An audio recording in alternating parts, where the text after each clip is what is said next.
औरत कहतरी अपना राजा जी से बड़ी सुंदर भाव में, तो प्रियंका जी हमरा के राजा जी मनल ही बारे। हाँ बाकी हमरा कहे के बाका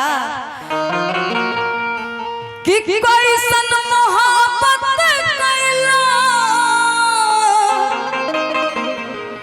आकर के तलूर न रहे कि कैसन मोहब्बत कैला आकर के तलूर न रहे कि दुख दिला कमरिया में कमर के कसूर का रहे।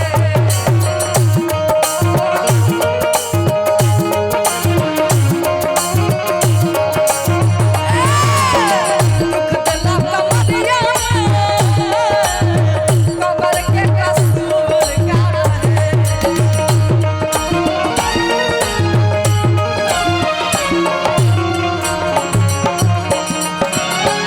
कैसन मोहब्बत कैला कर के तलूर न रहे।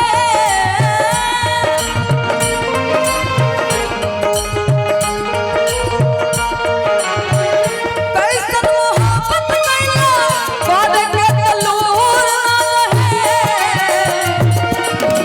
दुख दिला कमरिया में कमर के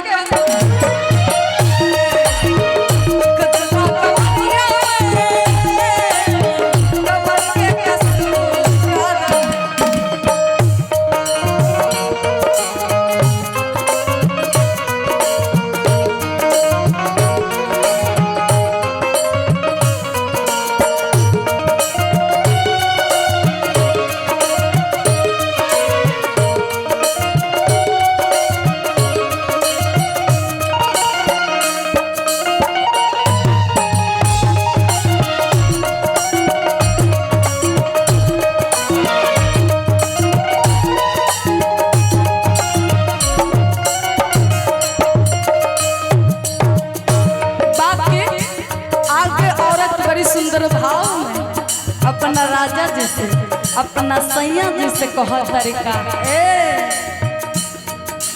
बड़ी परेशान बनी रजऊ हो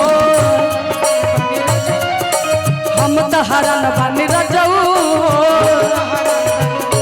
बड़ी परेशान बनी रजऊ हो हम तो हरण बनी रजऊ और का पील रहला काचा हो बोलू राजा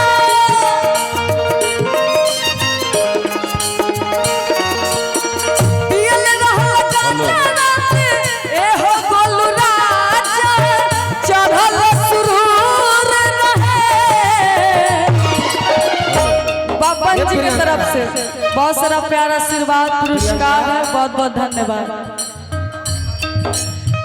दुख दिला कमरिया में दुख दिला कमरिया में कमर के कसूर का रहे।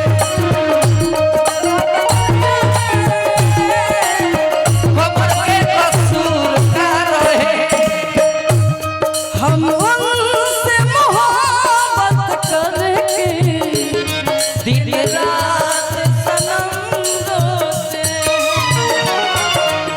उनसे मोहब्बत करके दिन रात सनम रोते मेरी नींद गई मेरा चैन गया और चैन से वो सोते हैं। हम उनसे मोहब्बत करके दिन रात सनम रोते हैं। दवाई से ठीक हो जाए।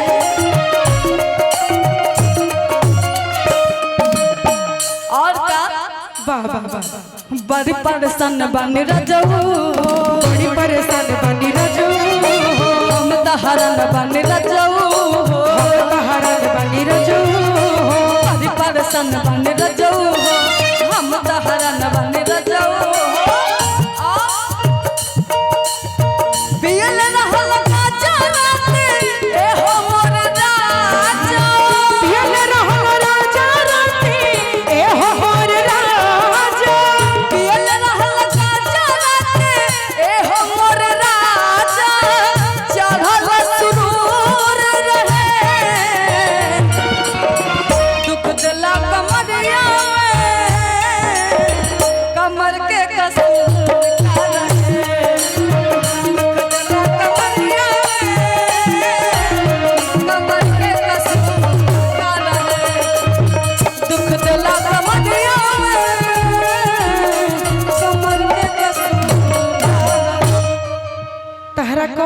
इतना दिक्कत बा। पहले हमारा आपका कमर में पहले हमको पता होता, हम डोली लेके नहीं आते, लेकिन आप ही हमको बुलाई, वो भी निहोरा करके कि ये हो मोरे राजा आ डोली लेके आजा।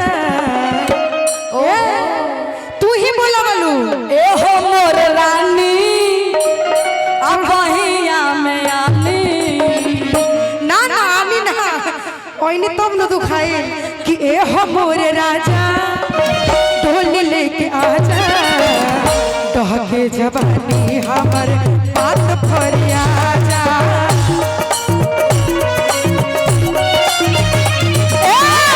डहके जवानी हमर बात फरिया जा।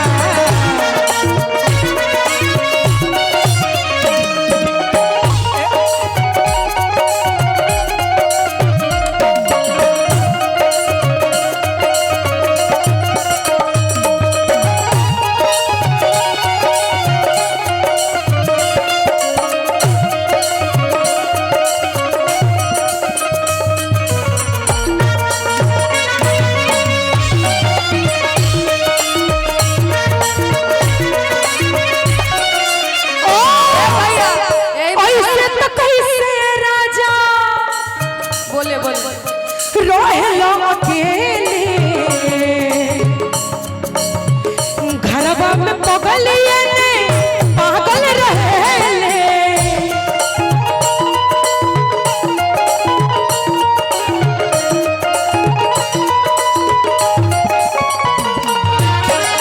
ऐसे तो कैसे राजा रोहेलो अकेले घरवा में पगलिए ने पागल रहेले।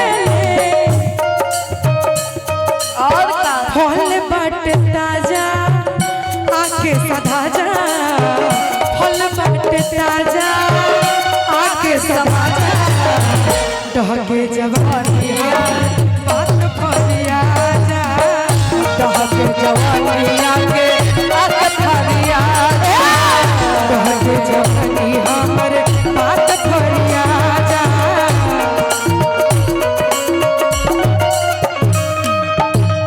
बाकी इसमें एक लाइन कहना चाहेंगे। साजन मेरा घुस पार है मिलने को दिल बेकरार है। हो साजन मेरा घुस पार है मिलने को दिल बेकरार है। जिनकी चाहत में अखियाँ तरसी है उनसे मिलने को बरसों बरसी है। जिनकी चाहत में अखियाँ तरसी है उनसे मिलने को बरसों बरसी है। होने वाले वो दीदार हैं होने वाले वो दीदार हैं उनको भी मेरा इंतजार है। हो साजन मेरा उस पार है मिलने को दिल बेकरार है। इसी में गोलू राजा को बुला लिया जाए ना।